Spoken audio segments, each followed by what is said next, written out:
Hey guys, Safety Dave here. All right, in this video, we're going to talk about our various site-specific safety plans, programs, and policies. Since I've come on and Stuart has come on, we've kind of looked at our various programs and plans. We've revamped them. We've made them a little more clear to understand and more created them in a way where we can communicate that information to you guys a little bit clearer. And we've got a lot of buy-in. Various team members have helped us develop these plans and programs. And remember, if you're ever looking over these and you see something you'd like to see in there, or you don't understand something, communicate, talk to us, let us know. We are very interested in what you have to say and your opinions on these. So also, I want to clarify that these plans and programs and policies, as necessary as they are, and they are required by DOSH under WAC regulatory code. But what's more important about these plans and programs and policies is the essence of them. Making a plan, following that plan, and working that plan in an attempt to keep ourselves safe, keep others safe, so that the more important things in life, family, friends, whatever hobbies and interests you have outside of work, you could partake in those. You could partake in those for a long, long time. So, all right, let's start out. Let's start out with our foundational field safety program. So everyone knows when you first got hired on, however long ago it was, everybody kind of looked over the IIPP. So that's your injury and illness prevention plan. So otherwise known as an APP, some of you might have heard. So that's an accident prevention plan. So each company with more than 10 employees is required to have this plan created. All right, so this is our site-specific safety plan, and you'll find all these plans and programs on your safety bulletin board inside of one of the file holders. But anyway, this is our field foundational safety plan. You'll notice in here, everything in regards to Bellevue Plaza. It'll go through and talk about responsibilities. It'll show the scope of the work to be completed, the purpose. It'll talk about hazard mitigation, what that looks like. It'll go through and it'll outline, various, emergency procedures, non-emergency response. It'll tell us, local, emergency contact information, general site safety control measures. We'll talk about hazard communication, electrical safety, housekeeping, welding, mobile elevating work platforms. So anytime you're ever curious about that, you can always refer to this plan and review those. We'll talk about fall protection, cranes, and then it kind of goes into what kind of the JHA, and we'll discuss the JHA next. It kind of goes into planned activities. So this is what we plan to do. It has the embed checks, floor layout, attaching curtain wall attachments to embeds, unloading trucks and trailers, receiving it on the floor, flying it out, go backs, putting cap on. So it'll have all of these outlined in here, and then you'll open to those tasks, and it'll kind of say what the workers are going to do, how many workers involved, tools needed, equipment needed. It'll go in and talk about the potential hazards and the hazard mitigation, what we're doing to keep ourselves safe. So that is your basic overview of your site-specific safety plan. Okay. Next, we're going to talk about the job hazard analysis, or the JHA, and you'll notice it's also on the safety bulletin board.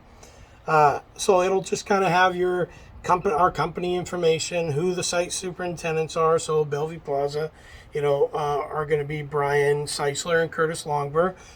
You'll have your site safety coordinator or manager, that's myself, who created it. You'll have who the GLY, the general contractor, is, their information. You'll have our project manager's information. It'll show the objective of what the JHA, and then this is important, it'll show the implementation. So I want to communicate, to use this JHA and tasks described herein as a foundation to prepare your daily pre-task plans. So a pre-task plan and a JHA, as we've discussed, are they're different in the fact that this kind of outlines each task. It has all tasks involved in the installation of the curtain wall, the final product, and it outlines the hazard and then the control measures, whereas your pre-task plan is task specific. So your team is doing clips. You're installing clips. So it'll only have anything to do with clip installation. If you go from one crew for doing clip installation to do unit flyout, well, then that's going to be another daily pre-task plan.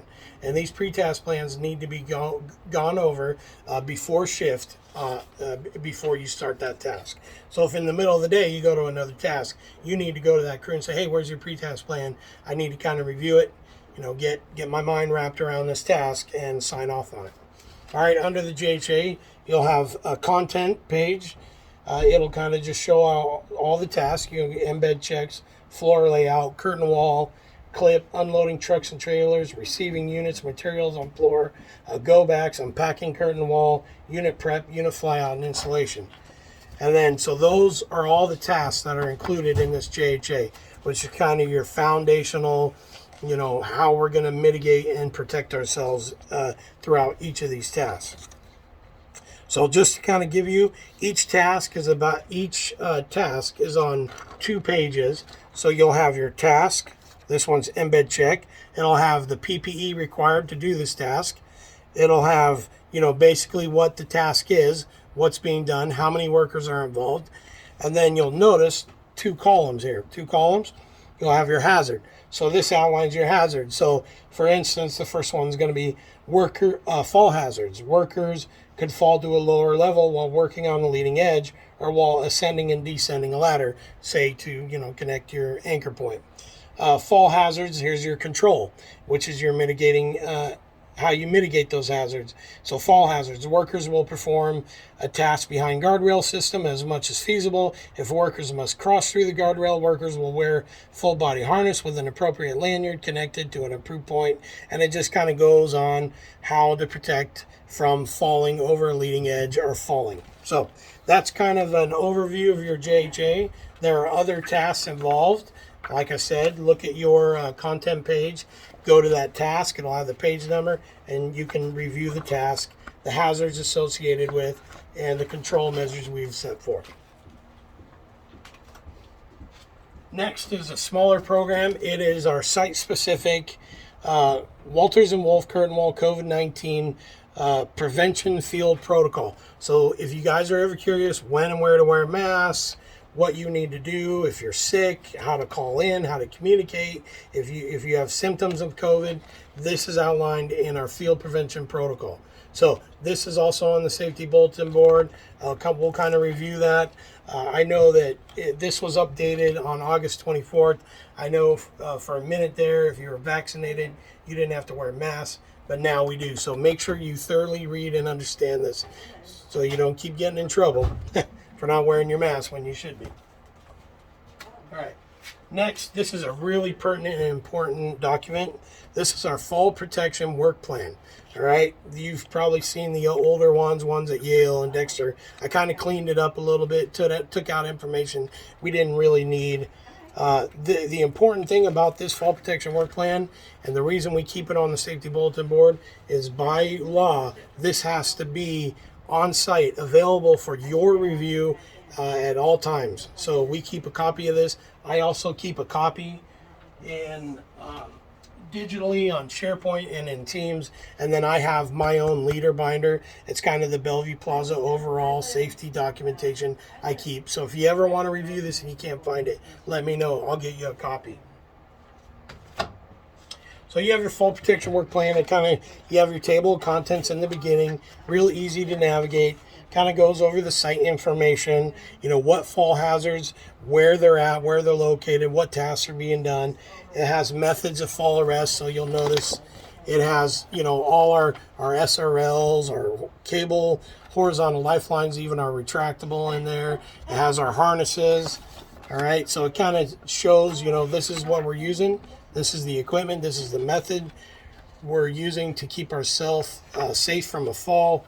And then it just kind of explains, where we're going to use it, how we're going to use it.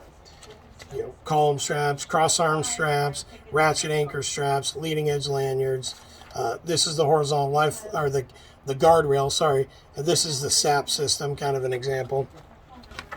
There's a section on assembly, disassembly, maintenance, inspection, and storage.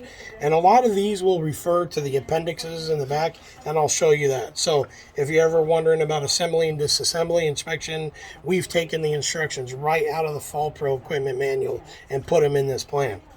You got handling and storage. Tools will be used on leading edge. It talks about how to tie off your tools, how to store your equipment away from the leading edge to prevent them from falling over. It goes over falling object protection. What will we do? Wearing your hard hat, methods of providing overhead protection. We talk about CAZ, or control access zones. That's when we set up our delineation cones, our red rope, and our signage down below saying workers above, don't cross. So kind of goes over injured. This is an important part of a fall protection work plan, is our rescue plan. So in the event someone falls, these are the steps we're going to take to quickly get to that worker and get them down so they don't suffer suspension trauma. So, and we also talked about in one of my videos about the trauma straps. If you have a harness without a trauma strap, make sure you talk to me, and we got to get one on there for you. It's in our policy. We got to follow that. So you also have location of first aid kits, AEDs. You have our training records. So after I review this during our internal orientation, you have your GLY orientation, and then we'll have a little mini orientation. I'll get your guys' name, get your signature and your date acknowledging that you reviewed this and understand what's in this fall protection work plan. So I talked about the appendixes real quick. It just has the instructions. So Appendix A is fall protection equipment assembly, disassembly. It's kind of how to set it up and take it down.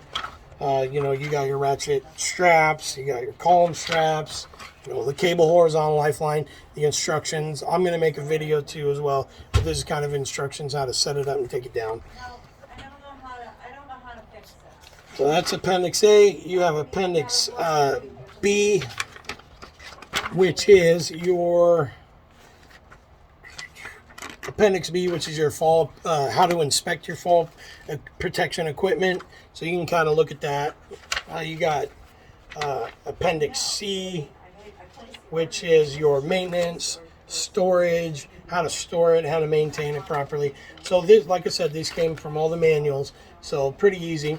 Appendix D is our fall protection layout and drawings, kind of a typical floor on Tower 1, where we're going to have it set, what we're going to do. And remember, you can always refer to the fall protection roadmap that's in the safety documentation holder on the safety bulletin board. Also, we have roof anchor points where they're going to be on Tower 1. So where you can tie off on the roof, you can refer to that there. You have fall protection connection sequence. You can also find this connection sequence in the on the safety bulletin board, and it kind of just goes through various situations: leading edge, aerial lift, where the SAPS posts are, and it kind of just shows your sequence from your harness, what that connects to, your lanyard or SRL, to the cable horizontal lifeline, and to the ratchet anchor strap. Kind of gives you the sequence. Kind of just breaks it down. You also have your fall clearance charts set forth by DBI Sala. So pretty easy. I encourage you, even after we do orientation, kind of have SAPs, the SAP posts, how they work, and then just kind of some questions we've asked GLY and their answers. So just feel free to take a look at this plan, get to know it. If you have any questions, let me know. We have the emergency action plan. So the emergency action plan, here you have your table of contents, and basically your emergency action plan just outlines, where the rally area is on Bellevue Plaza. You also have a map of that on your safety bulletin board.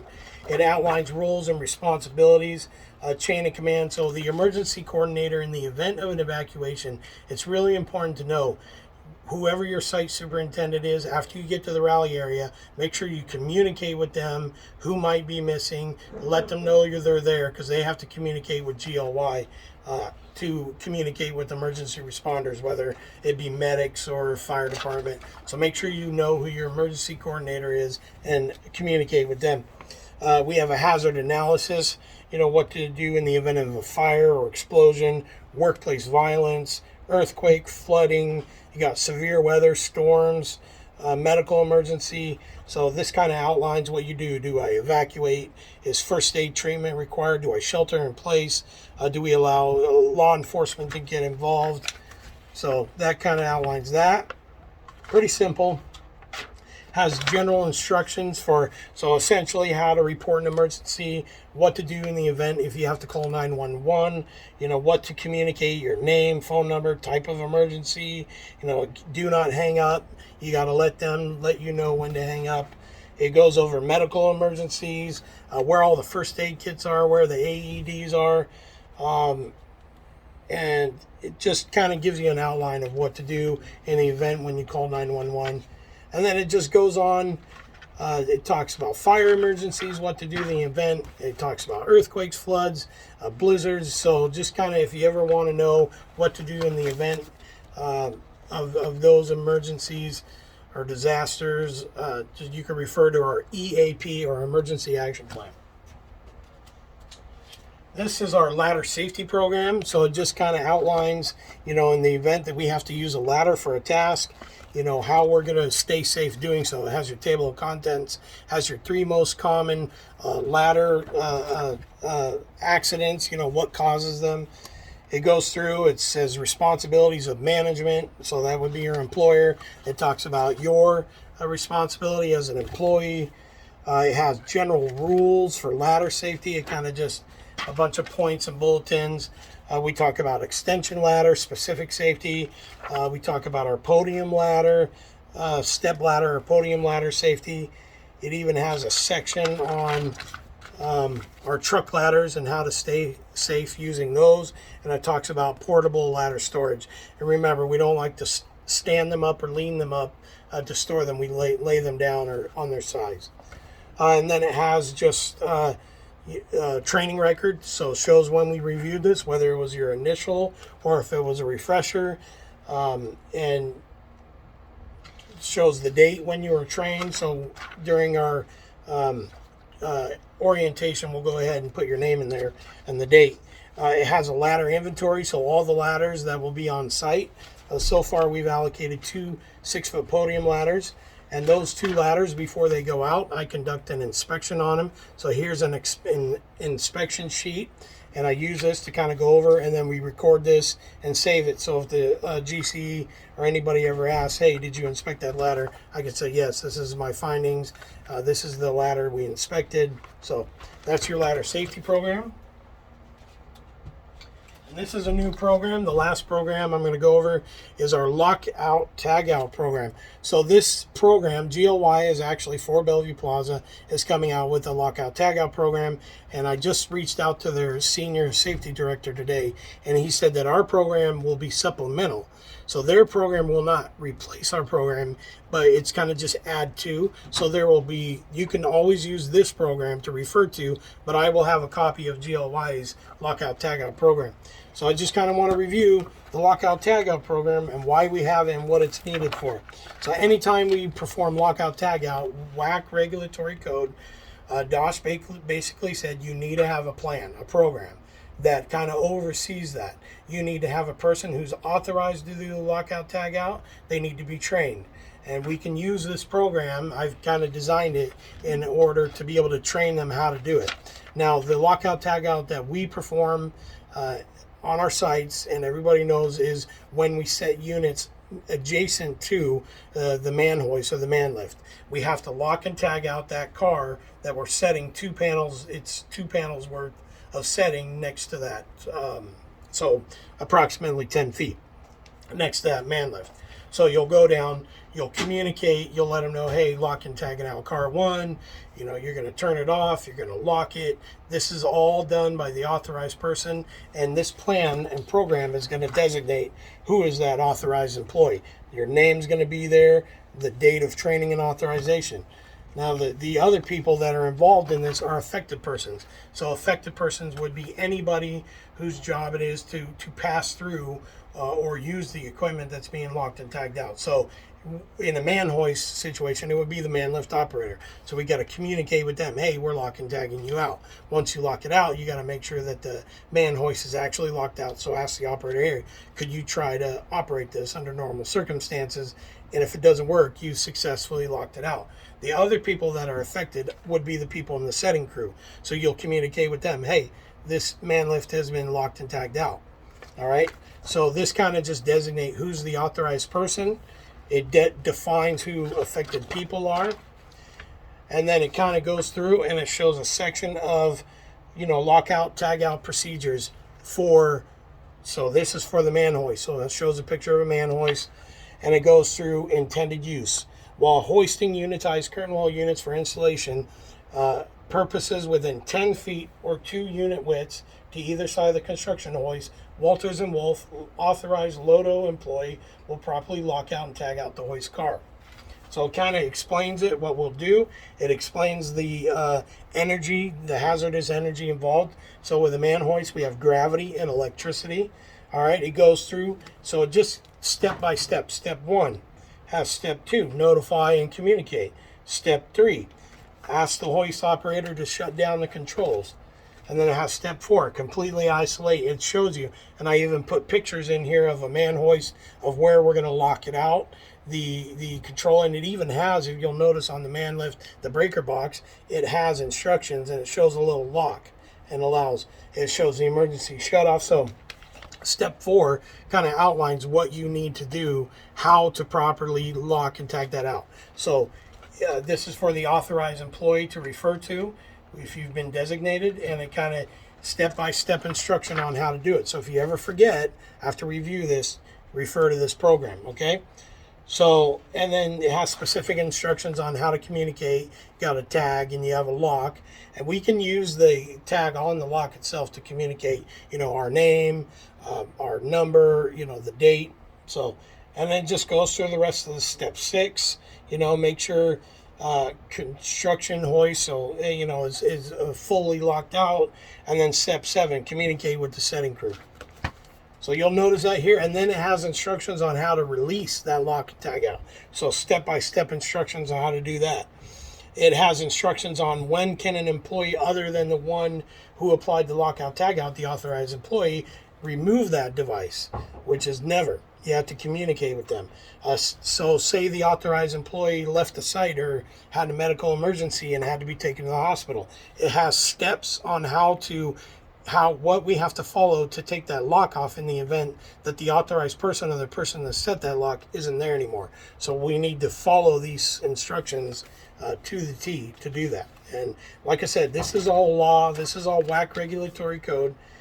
You also notice another authorized person. So there is an authorized inspection person. So this is the person would be myself or even Tom Giles that we'll be the authorized people. So what we'll do is we're not authorized to actually put the lock on, but we are authorized to inspect the program, make sure it's being followed, inspect the lockout tagout procedure, make sure the authorized employee is doing it correctly. So that's what the authorized inspection person is. And then it kind of goes over inspection criteria, when inspection should be done. And just remember, the keyword is annually. At least annually, this program needs to be reviewed, and all our procedures, make sure they're included in this program. It has employee training and communication, how we will, train and communicate with you. And that's our lockout tagout program. And then we'll do a employee training. So once you've been in trained, so during internal orientation, we'll put down whether you're an authorized employee or an affected, put your name, the date, and then we'll get your signature that lets whoever audits us know, or the general contractor, whoever wants to know that you fully understand this program. and we'll comply and kind of abide by it. So these are just, like I said, these are plans, programs, and just remember the essence of these plans and programs are just making a plan to stay safe so that we can go home and enjoy our families at the end of the day. So thanks, guys. If you have any questions, make sure you call, reach out to me anytime, talk to your site superintendent, talk to Tom, your project manager. And thanks, guys, for being a part of our safety culture.